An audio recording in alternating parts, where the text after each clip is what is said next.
Assalamualaikum warahmatullahi wabarakatuh. Jadi di video kali ini aku akan memberikan trik-trik bagaimana lulus kartu prakerja dan bisa mendapatkan bayaran insentif. Nah, karena banyak sekali yang nanya-nanya di WA dan terutama di Facebook, itu banyak banget orang yang nanya-nanya bagaimana cara daftarnya, bagaimana supaya lulusnya, maka saya terniat untuk membuat video ini. Semua profesi itu bisa ikut kartu prakerja. Nah, apapun itu profesinya, baik nelayan, petani, guru, ibu rumah tangga, dokter, perawat, bidan, semua profesi, apapun itu, siapapun kalian itu bisa mendaftar dan bisa mendapatkan insentif dari kartu prakerja. Persyaratan wajib yang harus kalian miliki itu yang pertama, kalian harus berumur minimal 18 tahun. Itu yang pertama, minimal 18 tahun dan tidak sedang menjalani pendidikan formal. Nah, pendidikan formal itu misalkan dia sedang sekolah, nah itu tidak boleh. Kemudian yang kedua, kalian sudah memiliki KTP, kartu tanda penduduk.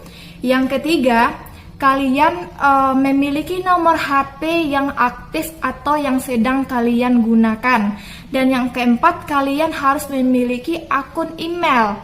Nah, atau akun email ini ada dua, bisa menggunakan Gmail dan bisa menggunakan Yahoo. Tapi saya sarankan kalian menggunakan Gmail karena itu lebih mudah terhubungnya dan lebih mudah digunakan. Nah, misalkan persyaratan yang keempat ini belum ada, itu tidak jadi masalah karena untuk membuat akun Gmail itu sendiri cukup mudah dan cukup gampang.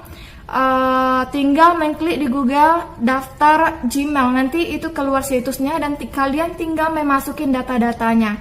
Nah, setelah 4 persyaratan ini tersedia, kalian bisa langsung mendaftar di kartu prakerja.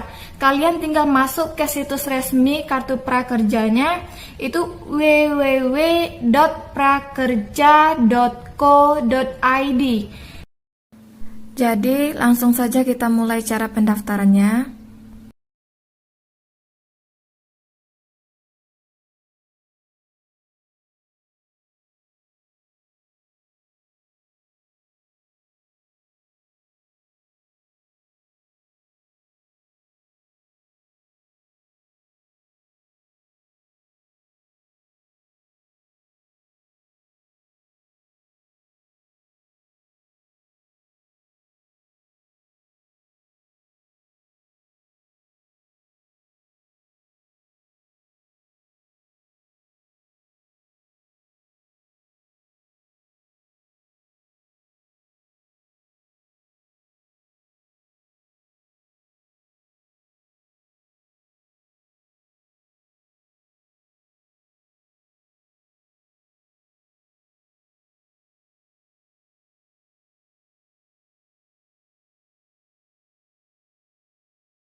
Jadi kali ini langsung saja ya teman-teman, bagaimana trik supaya lulus kartu prakerjanya itu, ini adalah intinya dari video ini.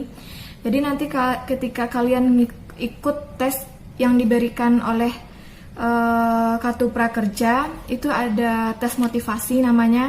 Nah, ada 18 pertanyaan dengan waktu 25 menit. Jadi kalian bisa membaca dengan seksama soal yang diberikan oleh kartu prakerja, dan bahkan kalian bisa nanyain ke anak ibu atau anak bapak sekalian atau tetangga atau siapapun kalau tidak tahu jawabannya.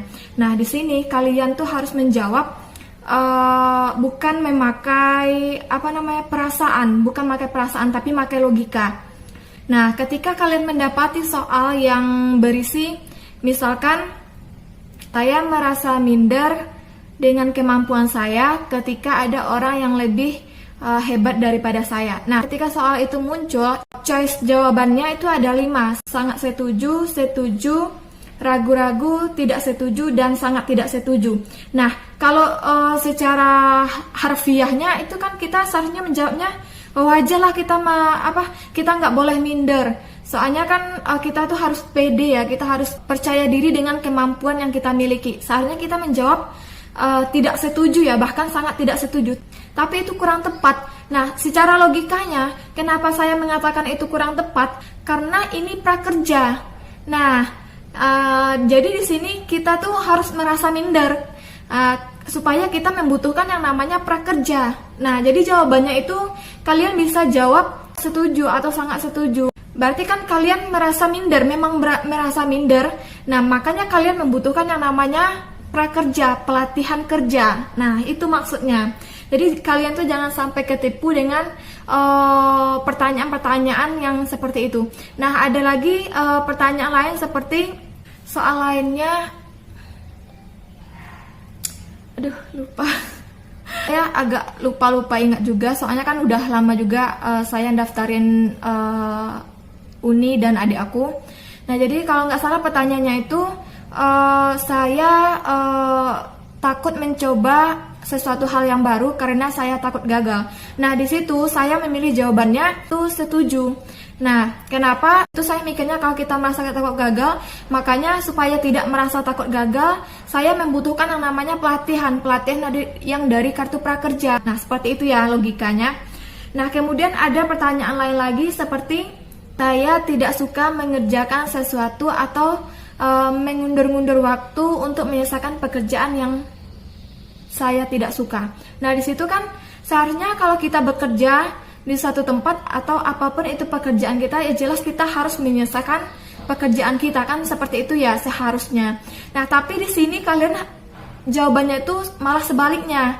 Nah, jawabannya itu bukan seperti itu. Nah, jadi kalian tuh harus memilih setuju atau sangat setuju. Karena orang yang tidak menyukai pekerjaannya itu pasti karena mungkin ada beberapa alasan. Mungkin karena dia tidak mahir di pekerjaannya, atau mungkin karena itu bukan pekerjaan itu bukan menjadi hobinya, atau karena dia memang nggak suka pekerjaannya. Nah, di sini kalian menjawab setuju atau sangat setuju. Kenapa? Karena seseorang yang tidak menyukai pekerjaannya atau tidak ahli dalam pekerjaannya, makanya ia membutuhkan yang namanya pelatihan dari kartu prakerja. Alasannya karena kartu prakerja itu menyediakan pelatihan untuk kita supaya kita tidak takut gagal lagi, supaya kita pede dengan kemampuan kita, supaya kita menyukai yang namanya pekerjaan kita. Nah, seperti itu ya cara menjawabnya, yang saya rasa cukup benar atau cukup valid. Karena waktu itu aku mendaftarkan 4 akun, ada akun ibu aku, akun bapak aku, akun mbak aku atau uni aku, dan akun adik aku. Nah, 2 akun ini aku menjawab setuju, dan yang 2 akun lagi akun bapak aku dan akun ibu aku menjawabnya tidak setuju. Karena kan gimana pun kemampuan kita harus pede kan, logikanya seperti itu ya. Nah, tapi aku menjawabnya 2 akun tidak setuju dan 2 akunnya itu setuju. Nah, tapi setelah selesai dievaluasi sama tim atau pihak prakerjanya, malah yang 2 akun ini, akun adik aku dan akun uni aku yang lulus. Nah, padahal kan aku banyak jawabnya itu yang tidak mampu, takut gagal, atau tidak suka, atau suka mengulur-ngulur waktu. Aku menjawabnya setuju, tapi malah itu yang lulus gitu. Di awal-awal tes motivasi itu ada pertanyaan yang kayak gini.